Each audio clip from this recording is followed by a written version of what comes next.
आज मैं आपको सुना रहा हूं अपनी मंडली के सदस्य जमशेद कमर सिद्दीकी की लिखी कहानी हकीम साहब का इश्क।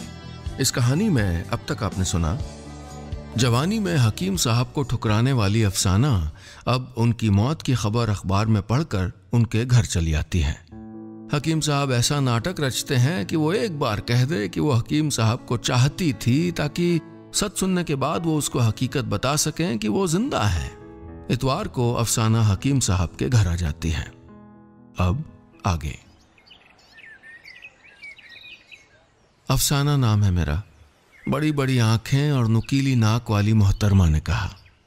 मैं जानता हूं, ननकऊ ने उनकी बात काटते हुए कहा। जानता हूं सभी आ रहे हैं पुरसा देने, लेकिन अब क्या फायदा, जाने वाला तो गया। अरे सुनिए, तभी फुंसी वाले भाई साहब लंगड़ाते हुए आए। ये खत बिल्कुल अभी आया है हकीम साहब के बारे में। कहते हुए उन्होंने खत मेज पे रख दिया और चले गए। अफसाना ने सामने लगी हकीम साहब की तस्वीर देखी और उसके कुछ करीब गई। जवानी के दिनों की वो ब्लैक एंड व्हाइट तस्वीर। वो उसे गौर से देखने लगी। रोने से अब क्या फायदा, जाने वाला तो चला गया, ननकऊ बोले। तो अफसाना ने पलट कर देखा और बोली, आपको शायद मालूम नहीं, ये जो कुछ भी। अरे सुनिए, तभी फुंसी वाले भाई साहब लंगड़ाते हुए दोबारा आए। ये खत भी बिल्कुल अभी आया है, ये भी हकीम साहब के बारे में। वो खत भी वो मेज पे रख के चले गए। उन्हें जाता देखकर अफसाना ने तिरछी सी मुस्कान दी, फिर तस्वीर की तरफ देखकर बोली, वाकई कुछ लोग कभी नहीं बदलते। ननकऊ बोले, अरे जो बदल जाए वो आदमी कैसा, हमारे हकीम साहब तो हीरा आदमी थे, बल्कि मोती थे, मोती।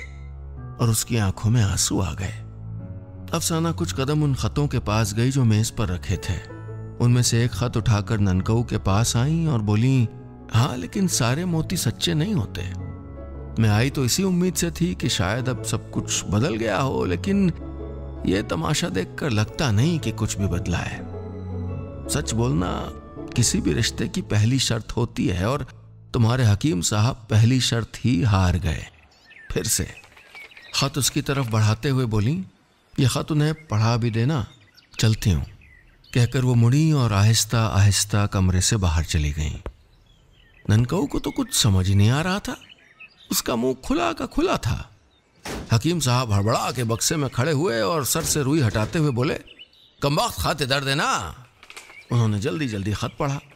लिखा था, जनाब हकीम साहब, हमारे अखबार ने गलती से किसी और की मौत की खबर और उस पर आपकी तस्वीर लगा दी है। आपने ये तस्वीर अपने हकीमी दवाखाने के इश्तिहार के लिए कुछ साल पहले भेजी थी।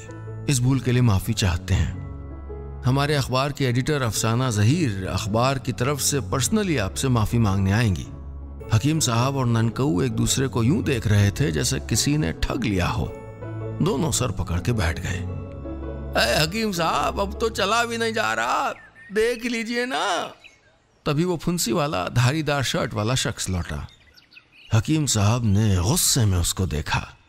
कुछ देर बाद दवाखाने से उन भाई साहब के चीखने की आवाजें गली के बाहर तक आ रही थीं।